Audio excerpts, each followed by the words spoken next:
We're back here on the GSMC Baseball Podcast, bringing you our third segment, which is going to be talking about my American League All-Star Ballot. I keep saying bracket whenever I do these things. That's not good. Don't know why I do that. But yeah, we'll be going back into it, so let's get into it. So I did do this, I think, around a week or 2 weeks ago, but with injuries, with performance, I wanted to give some updates on it and wanted to give an update on the guys I will be picking for this ballot. So let's get into it. So first off, at first base for the American League, I have from the Cleveland Guardians, Josh Naylor. Now, Naylor has had a fantastic season. I mean, he has really broken out, really become the guy that Guardians expected him to be when they did acquire him from San Diego all those years ago in the Mike Clevenger trade. Has been one of the biggest reasons why the Guardians have been so good this year and have been such a big surprise, and that's the reason I did pick him. I think there maybe were some other options that could have potentially been a little bit better, but I thought the stat comparison was so equal, and the fact that the Guardians are in the place where they are because mainly of a reason like a Josh Naylor and someone else you see on the screen for the American League. I'm sure you can guess who. Naylor, I thought Naylor was the correct choice for this game. He's been absolutely fantastic this year for them, and I wanted to pick him, and I think he's the right decision here, and I did end up picking Naylor for first base here in the American League. At second base, I am going to be having from the Houston Astros, Jose Altuve. Altuve is just the model of consistency. No matter what goes on off the field, no matter how the Astros are playing, Altuve has been amazing and has been an amazing player for this Astros team, and continues it this year. He's having an incredible season even when they weren't performing their best. Never let that stop him, and has been fantastic this year. So, yeah, overall, Altuve is just the model of consistency. Has been so fantastic this year for them. There were some other potential options to go with for the American League for the second baseman position. You could have gone with Michael Massey, a breakout player for the Royals, Brandon Lau for the Rays, but also David Schneider or Marcus Semien. But I did end up going with Altuve. His stats are better. He's the name as well, so I thought overall it was the right decision to go with Altuve, and he's just been absolutely fantastic this year. Next, for third base, I have from the Boston Red Sox, Rafael Devers. Devers has been absolutely insane this year, having one of the best offensive seasons of his entire career. Has been just so incredible. One of the biggest reasons why the Red Sox have been so exciting this year, and have been such a surprising team as well. Such a team that has outperformed expectations. Has been, again, absolutely fantastic this year, and I did end up picking him. There were some other options you could go with. Of course, Isaac Paredes, Jose Ramirez are some great third basemen. I was very close to picking Ramirez, but I did end up going with Devers, even though Ramirez is great. Jordan Westerberg has been great as well, so is Josh Smith. But I thought Devers was having the best season. I thought in regards to where the Red Sox were this season, I thought that overall it was the right decision. And yeah, I think he's been fantastic for them and has been a great player. Next, at shortstop, I have from the Baltimore Orioles, Gunnar Henderson. This was such a hard decision for the AL shortstops. I mean, there's so many good young AL shortstops. Mainly, I was deciding between two people, though.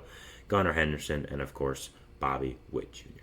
Both these guys are former top prospects, former top picks for their teams, homegrown, young, superstar shortstops on budding AL teams, and it was so hard to pick. I did end up going with Henderson. I think he's having the better season this year. I think right now he's one of the MVP favorites, behind, of course, Judge and Soto, who are, of course, going to be the top two most likely. But Henderson has had a fantastic season. I don't know if say if he can break out because we kind of expected this from him, but yeah, it's been so great. Bobby Witt Jr. had an amazing season as well. Was so close to picking him, but unfortunately, I did have to go with Gunnar, and that's the decision I went with. But still, both are having fantastic seasons. It was a very tough decision. I just think Gunnar's having the better one, and also the Orioles themselves are having a better season as well. So, in the first outfield spot, I did have from the New York Yankees, of course, Aaron Judge. I mean, what's there to say about Aaron Judge that hasn't been said at this point? I mean, he's one of the best players in baseball. He's an incredible hitter. He's an incredible defender. He's an incredible player. I mean, it's Aaron Judge. What are you going to say at this point, right? He's going to be here for probably the rest of his career, and it's just an outstanding, fantastic, generational player. This is a player I'll be telling my kids that I got to see. Make sure you don't take Judge for granted. He's a fantastic, again, generational type player, someone that I'm going to be watching for a long time, hopefully. Next, we have from the Cleveland Guardians, Stephen Kwan. when I was talking about Naylor and some other guy who was helping this team propel to the offensive lengths they were, this is the guy I was talking about, Stephen Kwan. Kwan has had an insane season this year, is close to hitting 400 right now, and as much as I'm not a big fan of batting average, that's still pretty fantastic. I mean, a 400 on base percentage is great, so hitting 400 is blowing my mind. So Kwan has had a fantastic season for this Guardians team. Just has become such a transformative bat. Was really good his rookie season. Kind of had a sophomore slump last year, and has really, really turned it up this year. And is just so incredible. Has some of the best bat-to-ball skills I've seen in a long, long time. Him and Arias are really bringing that style of hitter back. And yeah, Kwan has just been so fantastic. One of the biggest reasons why this Guardians team has been such a surprise as they have, and why they are right now the best record in the MLB at the time I'm recording this. So overall, Kwan is an absolutely fantastic player.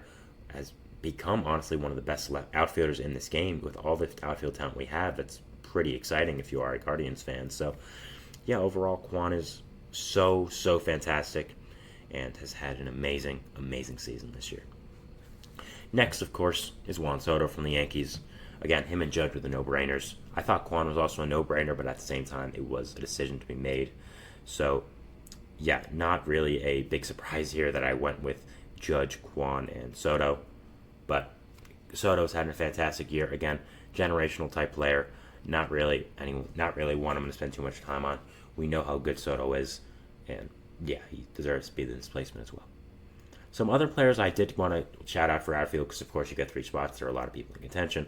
I want to shout out Wilyer Abreu of the Red Sox, having a really great season. Miguel Andujar having a good season for the Athletics. You also look at J.W. Day having a good season as well for the A's. Colton Cowser, who's done very well for the Orioles, one of the Rookie of the Year frontrunners. Jarren Duran, who I had a whole segment on yesterday, how good he's been doing this year for him. Also great, but again, just couldn't find a spot for him. Riley Green, fantastic season for the Tigers. You also want to look at a guy like Tyler O'Neill, fantastic season for the Red Sox. And, Anthony Santander, also a great season for the Orioles. Kyle Tucker, of course, absolutely fantastic. Was very close to picking him, but unfortunately couldn't, just because I didn't have any spots. But a lot of players available for the outfield spots. Just did end up going with these 3. I think they're the best right now. At catcher is where it gets interesting. I had from the Boston Red Sox, Connor Wong. Who would have thought, huh? Connor Wong be an All-Star this year. He's having an absolutely fantastic season. Just is one of the reasons why, again, with Devers, the Red Sox have been so good this year and have outperformed so many expectations. Is just doing fantastic for them. Was one of the big parts of that Mookie Betts trade to the Dodgers. Dodgers sent him back to the Red Sox, of course, and has finally lived up to that potential. He's given Red Sox fans something to cheer about, and he's really becoming what looks to be a franchise catcher.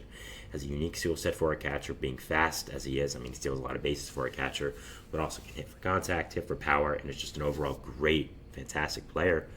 And I think he deserves this position here.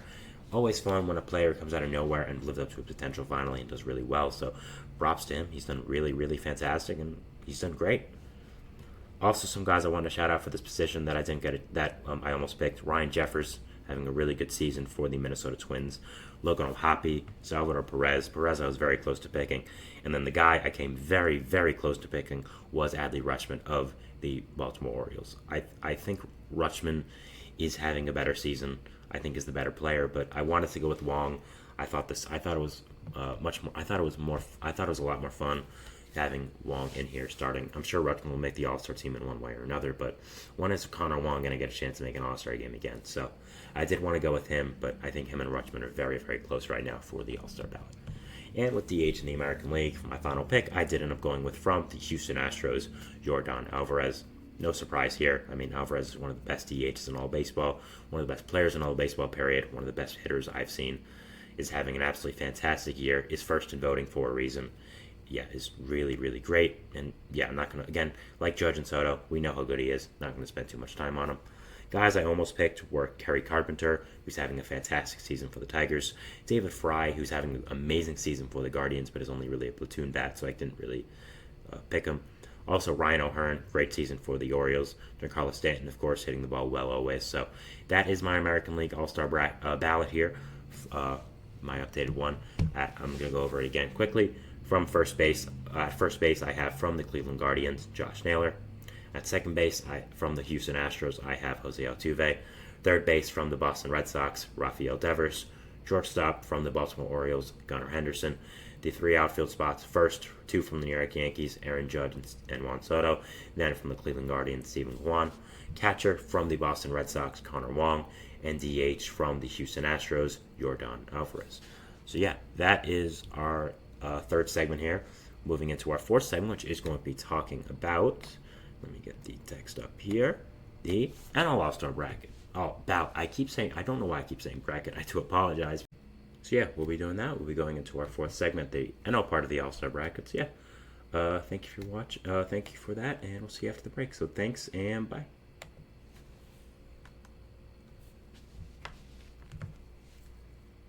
For the best and latest podcasts available anywhere, go to the podcast app on your cell phone and type in GSMC to access free content-rich podcasts on health and wellness, book reviews, sports, entertainment, relationships, social media,